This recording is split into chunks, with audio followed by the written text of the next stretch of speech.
everyone, welcome to Let's Talk About It with Dora Sherry. Get ready for some lively discussion. It's time. It's Dora. Let's talk with Dora. Let's talk about it. It's Dora. Come on, y'all, let's talk about it. Let's talk with Dora. Oh, guys, do I have a show for you tonight? This guy has relocated so many critters in Florida that I'm sure they consider him their own personal real estate agent. Please help me welcome the wildlife whisperer, Ned Bruha. Ned, thank you for joining us tonight. Thank you for having me, Dora. It's a true honor. Oh my gosh, I can't. Okay, the first thing we got to know, everybody wants to know, do iguanas really fall from the sky in Florida? Iguanas truly do fall from the sky, but they're also blamed for a ton of things that they just don't do. So falling from the sky is definitely one thing they do. Why did they do that? What happens? For people that don't know, I've lived in Florida, so I know, but tell the secret why they fall. So they're not accustomed to the cold weather. Their body can't handle it. So their migration up north is going to be somewhat limited. When it gets to a certain temperature, their body just slows down to the point where they're barely there. And then they're barely on the branch they're on. And then they're on the ground. So they go ahead. I'm sorry. Once Mother Nature puts that sun on their back or their belly or however they fell, once they're exposed to warmth, they just wake up and shake it off and travel onward. That's wild. Now you have to get rid of, relocate a lot of iguanas. That's a big problem for you, isn't it? Absolutely, absolutely. But it's also part of the reason I came down here. 25 plus years in business.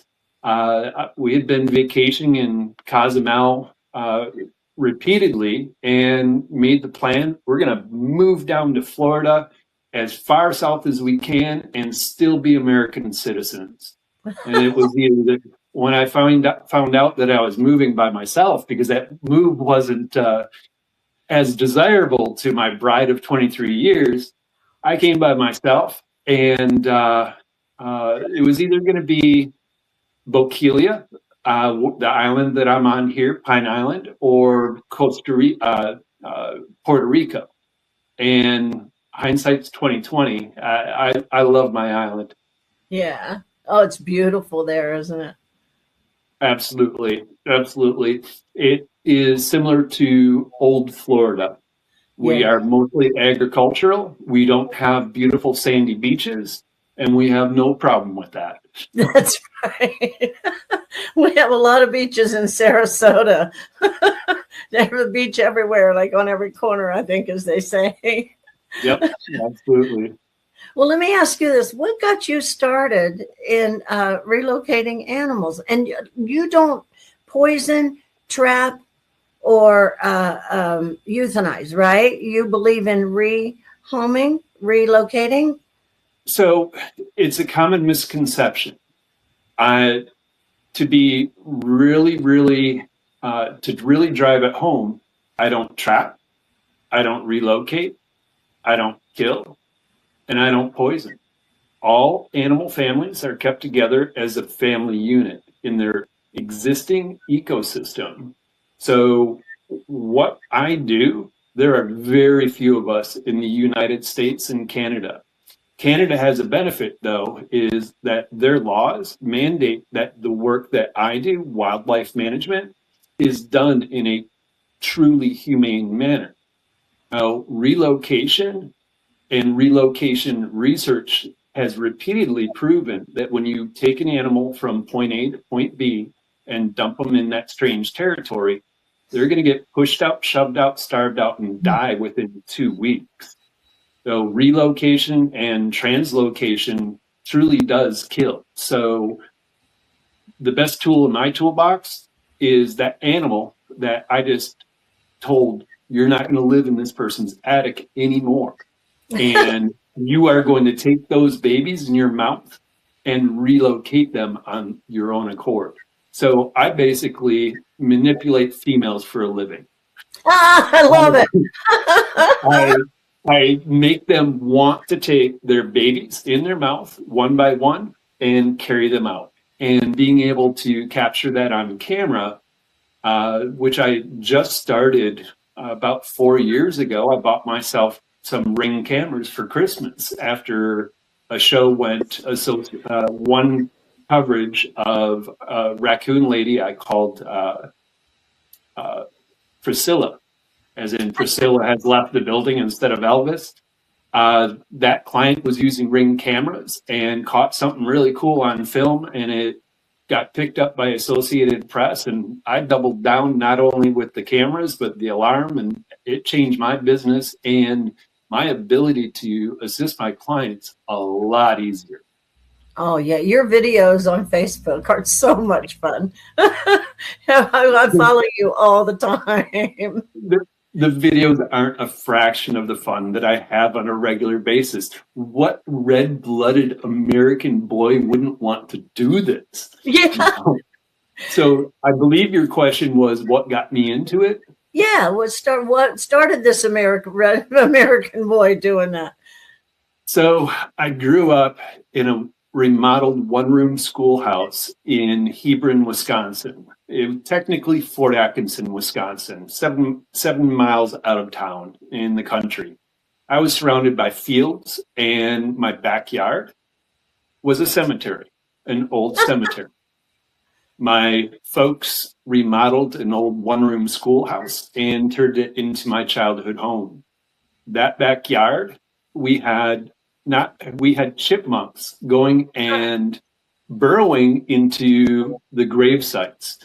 The last person buried there was in approximately 73. It's an older cemetery. So my father, being a veteran, he says, Ned, those chipmunks are desecrating those veterans' graves that you put flags out on every Memorial Day. You need to take care of that. He gave me live traps, and at Christmas, I had already received a Crossman, the standard issue for any country boy, the standard issue 10-pump Crossman pellet and BB. And I went to town. And a month later, my father says, you're not doing your job. They're still desecrating the graves. So what do I do? I mean, there's so many of them, they breed like rabbits. So he took me up to the chicken coop, and he showed me how he and Mom had taken hardware cloth, woven wire, and buried it in an L shape pointing towards the outside, and affixed it to the chicken coop. That made it so that the badgers, coyotes, everybody else, they couldn't go and dig in and gobble up my feathered friends as a childhood, my feathered childhood friends. There's a picture on my website telling the story about Ned's feathered friends in black and white, me hanging out with the chickens, and I was knee high to a grasshopper. So I didn't know that I was going to end up using that information, and that process is called a hardware cloth bury. And I did so many of them that I destroyed my right shoulder doing that digging, even with all the employees. So I was digging up a chipmunk and their living room. I wanted to see what their living room looked like. And lo and behold, he popped out and bit me in the forehead right here. And I ended up with ringworm from scratching it and everything as a kid. And I say I've been after those critters ever since. So also in my backyard were I lived in a tree. I lived in a tree growing up. And there was this really cool pine tree in the back cemetery next to the orchard. where the two pine trees had grown up and they had joining branches. So it made like a ladder between the two pine trees that I could climb up. But I was told never do that because there's great horned owls that nest up there and have their babies every year.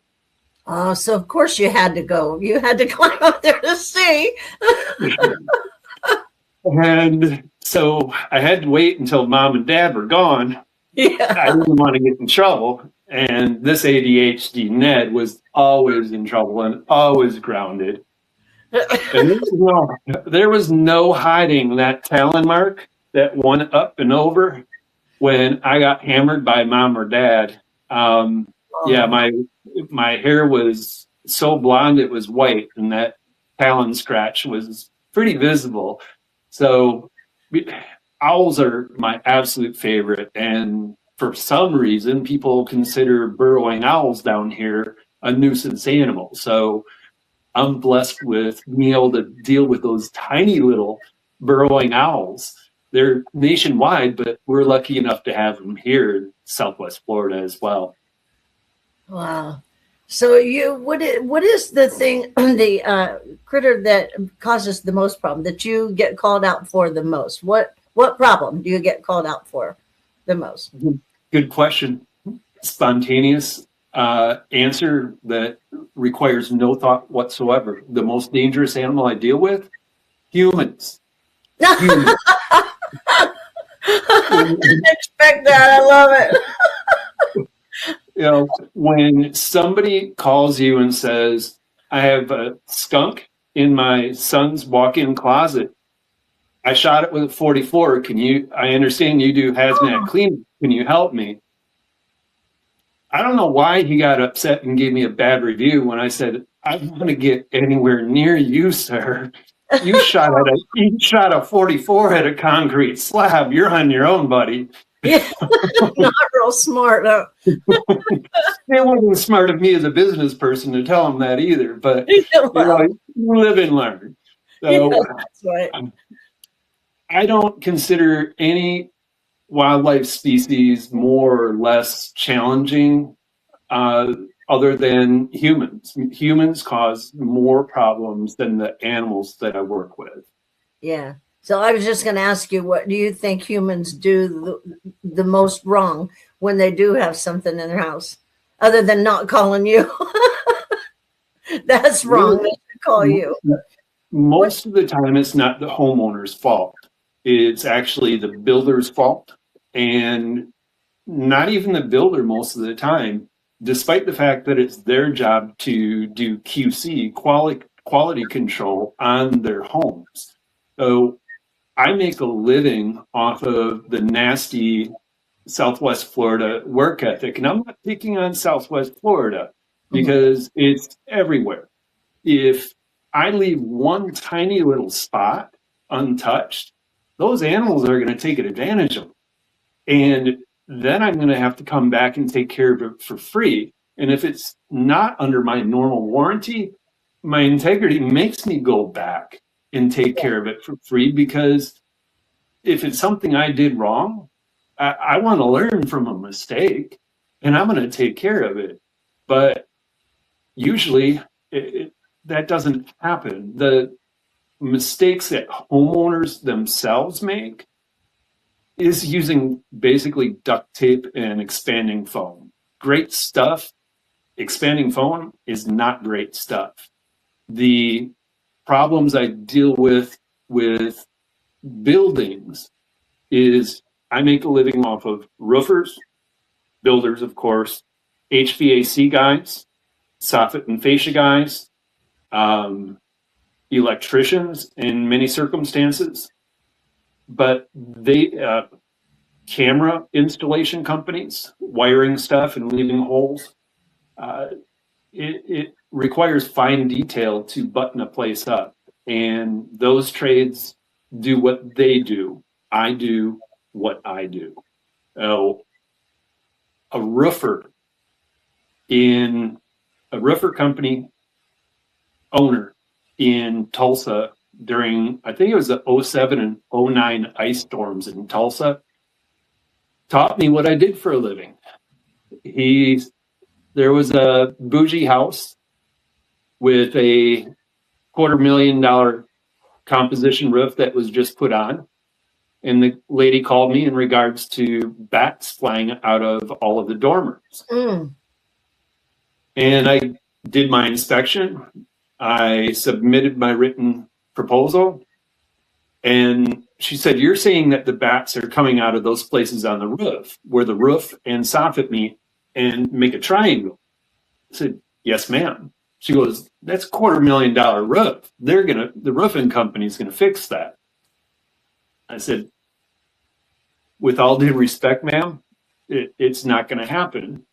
But you can call ABC Roofing and speak with them and inquire about it, but that's not what they do for a living." Fast forward, I'm standing there with the president and vice president of ABC Roofing in Tulsa, one of the very few companies that I referred there. Because I'm that picky. I'm not going to refer you if you're not perfect. Yeah. And he looked at those holes and he says, "Roofers, waterproof homes. If you want it wildlife proofed and nitpicked, that's what Ned does for a living." There you He go. takes care of those gaps. So, yeah, I found out that I was a glorified handyman who apparently thinks he can speak with animals. Well, you tell them where to go, right? You tell them to take their babies and go home, and they listen, I'm sure, because you're Yes, not getting they called back certainly a do. lot. Doesn't matter the species, they listen. That's right. You went, didn't you go overseas or somewhere to build some kind of like osprey nest or something recently? Yeah, it was really cool. I worked for undisclosed company that worked for a government entity on Andros Island. And what was happening is ospreys were nesting on this massive radar tower and shutting down communication. They were nesting on top of the air conditioner, which cooled the radar room. So it would overheat and shut communications down. Mm-hmm. So I knew exactly what to do there, but I had to have a crash course in installing several huge solar panels and building a solar system when I'm well over a couple hundred feet up in the air. Wow. With the solar panels over the side. When I got done with that, I installed an electromagnetic system there that made it so the ospreys couldn't even land. It doesn't hurt in any way, shape, or form. But that was a really cool, rewarding job. From there, I had talked them into putting up a osprey platform that I had shipped from the mainland here. And we put up that osprey platform so they had a new home. I'm hoping to return and install a lot more because, like any island, they get hammered and they lose their nesting areas. Then, and when you go there, you go there blind because everything's top secret. They couldn't even show me photos. Wow. So I went in there partially blind, and I was taking care of vultures on top of a building. They were congregating it by the dozens and hundreds. And I utilized the same type of stuff. After I got done with the ospreys and giving them a new spot to live after I kicked them out of the really cool bougie location with the air conditioning built in, I had to work on a building that was covered with dozens and sometimes hundreds of vultures. Oh my God. Congregating on the roof. And this roof was the hazmat waste holding facility before the hazmat waste got shipped off island. And they were concerned that the vulture vomit and feces was more toxic than their alleged hazmat. And my big nose picked up that scent about a quarter mile down the road. They can be pretty stinky. Pretty bad, huh? So I installed some deterrents that I had invented with the help of some other companies manufacturing it for me. And we installed that along with another electromagnetic system to make it so they couldn't land on that structure as well. There's a lot more work to do there, but yeah, it doesn't matter if you're in the Bahamas or in a different state. I'm able to assist you. Yeah, you handle all kinds of critters, don't you? In fact, weren't you the skunk whisperer? Did I hear a rumor you had your own series? Yes. Sadly, I did have my own series. Sadly? You would think having your own television series on Animal Cruelty Planet and Discovery would be a good thing, but it was a horrible time in life. They wanted me to trade my integrity for cash and do things that animals that I wouldn't do in privacy, yet alone on international television. So it took me 3 years to get the producers and production companies and shooters out of Oklahoma. I kicked all 3 production companies out, and eventually, after trying to violate my contract in every way I possibly could, and they still didn't budge, I just quit. I refused to quit filming. I refused to film. Continue to film. Yeah, so I was thankfully finally labeled as disgruntled talent, because in the industry, you're just talent. You don't even have a name. Yeah. And I was fine and proud of that, because I was promised an educational show. Neducational show. Neducational, I like that. And that was one of the names that Animal Cruelty Planet came up with. Instead, we just had Neducational moments, and they sprinkled tons of drama in there. It was right after Steve Irwin passed. Yeah. And we didn't know what to do. Are we going to make a bunch of money, or are we going to be PBS with fur? And they chose to do reality TV. I didn't grow up with television. We at times had to ask permission to go in the living room, and television was for educational purposes only and special occasions most of the time. So Rudolph the Red-Nosed Reindeer, Charlie Brown Christmas, and Mutual of Omaha, Wild America. And yeah, so if you are unfortunate enough to find my TV series, which is still out there and available, please go to the domain name that I have auto-forwarded to that disclaimer that will break down exactly how they went about putting words in my mouth I never said in that context. Go to animalcrueltyplanet.com.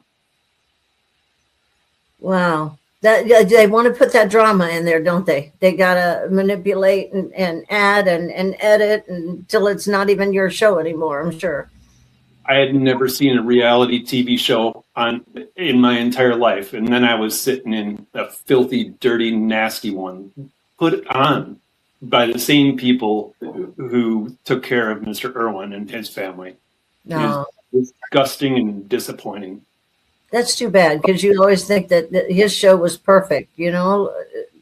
That's too bad when it happens that way. Yeah. So I promised myself I would not work for anybody else or shoot with anybody else other than PBS. Yeah. Right around COVID, it was a go. They said, bring your sponsors, let's do this. And COVID happened, and something else happened. Being the Gen X cargo short wearing guy I am, I couldn't understand why my younger demographics were disappearing. Come to find out, I was stuck on Facebook, and they're on Instagram, TikTok, and all that happy stuff that I didn't understand. Yeah. I'm still learning it. And I watched somebody ask 2 children, 15 and 21-year-old, do you know what PBS is? And they said, no. What is that? And that told me that's not my network. So Yeah. I promised myself that as soon as my new service van is relettered, that I'll have another one. So that's either going to be this fall or the fall afterwards. Oh, good. But you are going to do another series. Absolutely. The world needs that shot in the arm. Oh, we do. I've learned so much just from watching you on Facebook. You know, I never had any idea there were bats in Florida and what a problem they could be. I don't know if you can talk about this or not. I saw something where someone sold a house that was full of bats and there was a real problem. Can you talk about that? Yeah. So in 2015 in Broken Arrow, Oklahoma, I pulled up to a house for a bat complaint and inspection. My big nose knows. And from the curb, getting out of my truck, I was able to smell the guano. Now, mind you, it's not their feces, which is called guano, that smells. It's the urine that smells. Oh, yeah. And when everything breaks down and moisture is attached to it in dark, humid places, it becomes something that can hurt or kill you eventually if it's bad enough. I immediately found proof that the previous homeowner, what? You can't make this stuff up. It's horrible. The previous homeowner tried to cover up the fact that he tried to DIY or do it yourself, get rid of the bats and cover it up so he could sell the house. Well, we got the bats out, and fast forward to 2 years ago. This is 2026. Yeah. I was there in 2015. Two falls ago, I'm flown up to Tulsa to testify on behalf of that family. My testimony as a subject matter expert and my experience with everything, along with all of the other evidence, that client won a little over $1 million. Now, that sounds like a lot of money, but when you have a brick house and all of that brick has to be removed to remove all of the guano, and they have to literally put a bubble around the house. Wow. The money and everything that family went through because of the lack of integrity of that previous homeowner was horrific, nasty. So they win the case, and you think it's over and it's all rainbows and unicorns, right? Yeah. Wrong. No. Because last year, they found out through a plumber who was at the previous owner's house. He was trying to find somebody to kill the entire family. He was trying to hire a hitman to kill the entire family. So he gets busted. It's impossible to make this stuff up. Yeah. So, just take your bad integrity and you're lost and tuck tail and pay up and go away. No, he wanted to double down on it. Wow. Well, I think I'd be a little upset. I had bats I had an old antique round barn in Ohio on my property. Oh, beautiful. And I went in one day. I hadn't been in there in a long time. And oh my God, the roof of it was covered with bats. So somebody told me, turn a radio on real loud in there. Well, Ned, I don't know, you're the expert, but I swear they were dancing to the music. The next time I went in, they were loving it, and I think there were more bats. So that's not effective, huh? How do you get rid of bats? The way you get rid of bats is pretend your house is a box, and that box has 100 holes. You have to seal up 99 of those holes that they're not using, and make it so that once they fly out, they can't get back in. But it has to be done outside of maternity season, because you have their babies, which are called pups, and those pups can't fly yet. So you make it so that mom flies out and can't get back in. Oh. You're going to be calling from a hotel because it's going to smell like Hades. No, the male bats, they have to stay outside. It's just the mother. The bachelors are forced to sit outside the maternity room, as I like to jokingly call it, with their cigars and brandy, and just wait to be able to finally meet their boys and girls. Oh, wow. I didn't know that. That's interesting. Yeah, if there's one species I adore working with most, it's bats. Then I would probably say raccoons, because whose heart can't melt I know. hearing those baby raccoon chatters? Their The little babies are mask, called. too. The little mask on them. They're so cute, but they're mean. They can be very vicious. They can, but you just talk to them correctly, and you don't give them lip, and you know how to whisper to them correctly, and they just look at you cross, and they move along with their babies. There is a lot to be said for the tone and the way you talk to them. There really is. I lived on a farm several years ago, and the guy had 5 dogs, and they would jump all over me and everything. And so the first day there, I said, oh, no, this is not going to work. I got to have a talk with them. And he was like, good luck with that, right? So about 3 days later, nobody jumping on me. One starts doing, I went, remember our talk?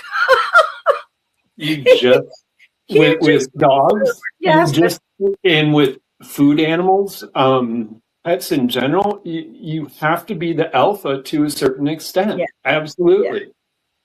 Yeah. My little give them an inch, they will take a mile. I have to tell my cat all the time, who's boss, that listen, I love you, but boom, a little boom on the nose once in a while. Did you say cat or cattle? My cat. Oh, okay. They don't allow you to keep cattle in your room in Ohio. I don't know if they allow that in Florida, Ned. I've had plenty of cattle boops and cat boops. Yeah. So, for the ones that aren't intimidated by my profile and my beat.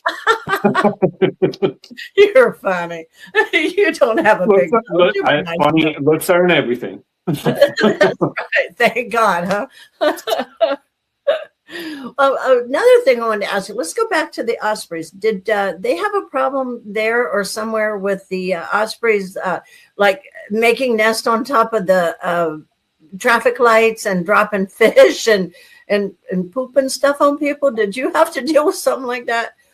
Several places, absolutely, several places. But I think maybe one of the 2 cool ones that you're thinking of was in the village of Lakewood Ranch here in Florida here. Yeah. And I'm still hoping to get a better photo than what the city manager acquired for me. They were so creative. They made their nest right over in a 4-way intersection, 3 or 4, I forget, ADHD. Yeah. They made it on the traffic light arm, and they'd have sticks and fish parts and stuff falling on vehicles and into the road. I mean, what a hoot. And they saw that nest got occupied so quickly, they said, let's do some more. And I said, cool, let's set some up with traffic cameras too and put a camera on them. And they're like, oh, yes, what's the biggest pole you can do? I said, 65-foot work? Wow. Can you do bigger? I said, I can do anything. So, yeah, we're excited about that. And there was one parking lot in Fort Myers. And I knew about this parking lot and the nuisance delinquent nest for years, but I don't like cold calling. I don't want to feel like a salesperson. Yeah. And I know because it's a nuisance osprey problem, they're going to call me anyway, because who else is? They're going to run out of things to do. They're going to have to call you. Yeah, and there's nobody else that specializes in the weird stuff that really turned me on. So I was able to make it so you can't even see anything was done, but the birds won't even land on any of the lighting out there anymore. Wow. So stuff like that is really rewarding. They had fish and body parts flopping down on all of the cars in this big bougie shopping center, and it's just not cool for business. Yeah. And Well, ospreys are huge. They can carry big fish too. I've had them drop them in front of my house in Florida. You walk outside and go, where did fish come from? But what do they weigh? About what size are they? the fish or the osprey? The osprey. The fish, that's another tale, right? It really varies depending on their age, male, female. And the only way really to tell if it's a male or a female is their necklace. So their necklace is going to be, and it's not always developed right away. It looks like little brown specks of a necklace on the top of their breast. They're below their neck there. Interesting. And then that because as they get older, that gets darker or more prominent? Yeah, as they get older, that gets darker. Yeah. And they take turns on the nest, but I mean, usually it's the male who's in charge of building, and that helps him attract a mate. And even if he shoots blanks for several years because he's a juvenile, excuse my expression. That's all right. No, you're good. If he's good enough and he takes care of her good enough, he might be able to maintain that lady.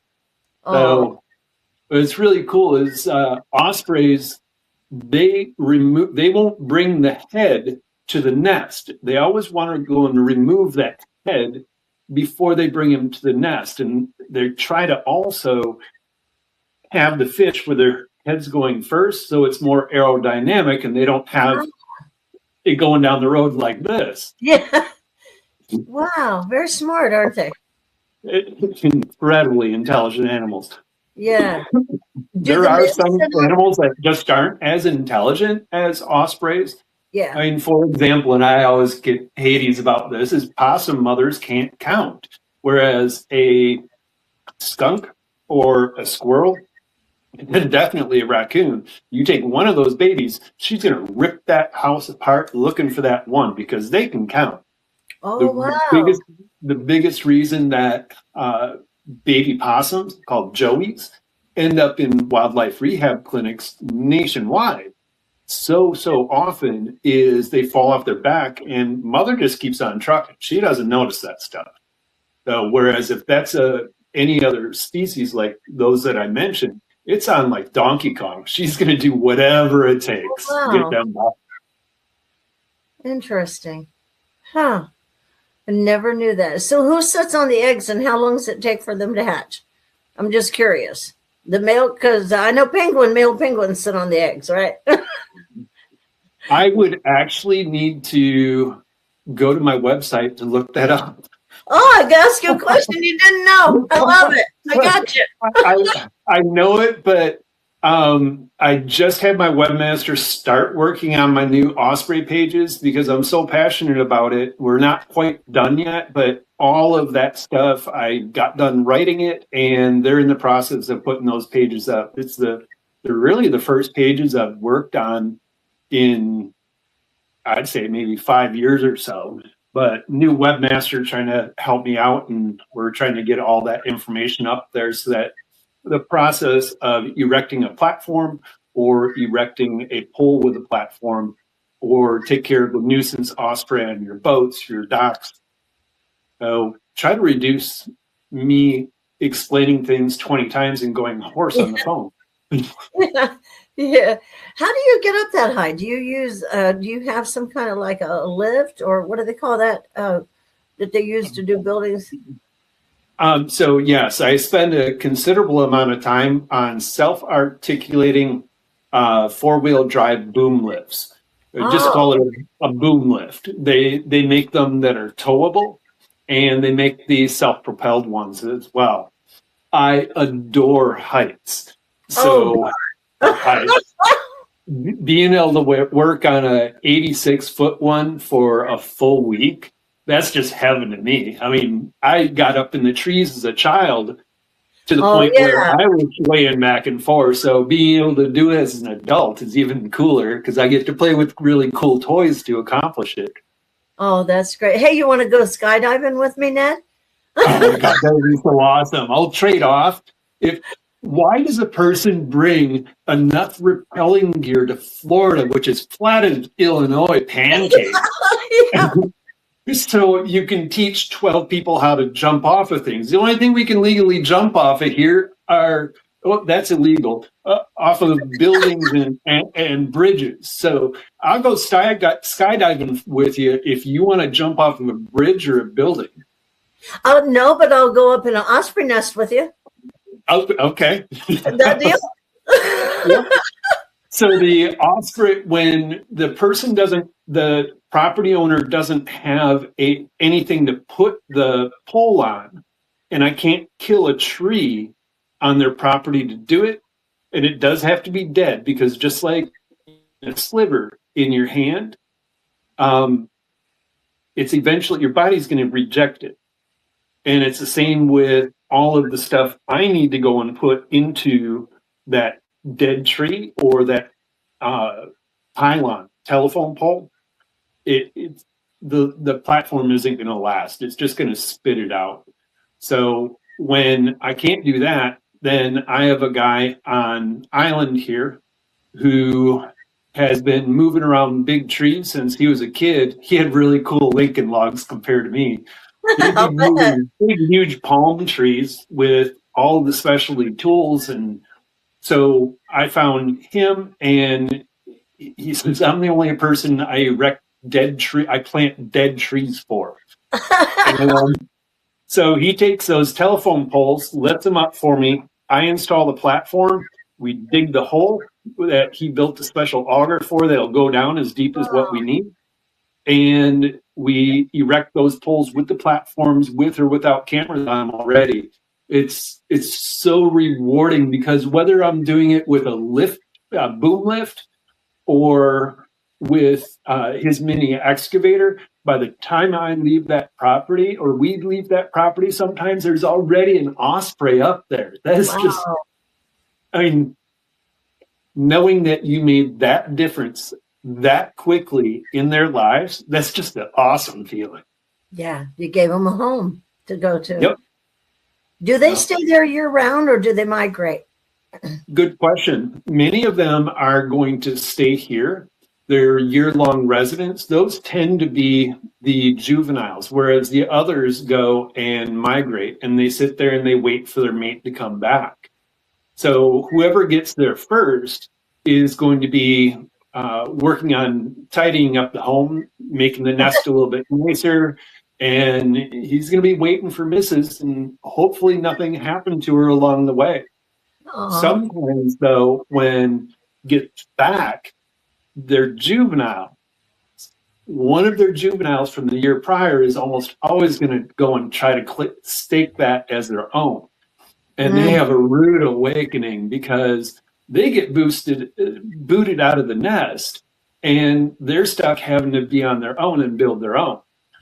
So it's kind of cool, where some of them just don't want to leave and learn to fly when they're just little chicks. And because who wouldn't want somebody to just bring them fish and chips all day, every day? like being an adult and staying at home with your parents, and no rent, no cooking, no nothing. Who wouldn't want to do that? I'd love to go with my parents again. They've got to leave the nest sometime, even if it's a year later. I think humans should do like birds, just kick them out at a certain age. I think some of us do. Not only that, I believe in conscription. We should all go into the military, mandatory for at least so long. I mean, China has that right. Yeah. I believe So that. they need to learn how to build their nest right away. Yeah, I believe that too. Well, Ned, thank you so much for joining us. We're going to have you back on so we can talk about some more things, some more animals, and see your next adventure, what you're doing. Thank you. Now I have homework for you. Go find Yes, out who sits on the eggs and how long it takes them to hatch. I'll Okay. go to my website as soon as we get off of here. Hey, I want to see something on Facebook about it. I'll be looking. Thank you so much. And God bless you, Ned, for what you're doing. It's definitely necessary. And Thank you, Dora. You as well. I'll be in Florida soon, like in a couple weeks. So you want to do that skydiving thing? Let's take a look at that. Let's take a look at that. Let's do some boating or something if we get together. I'm gonna trust me. I'm gonna take out that rappelling gear. Yeah, there you go. I've done some rappelling in the past, but it wasn't in Florida.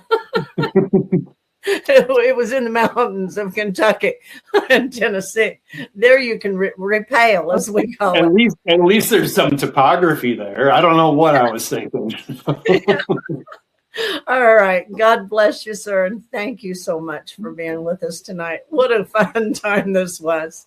You're a delight, Ned. Thank you. You have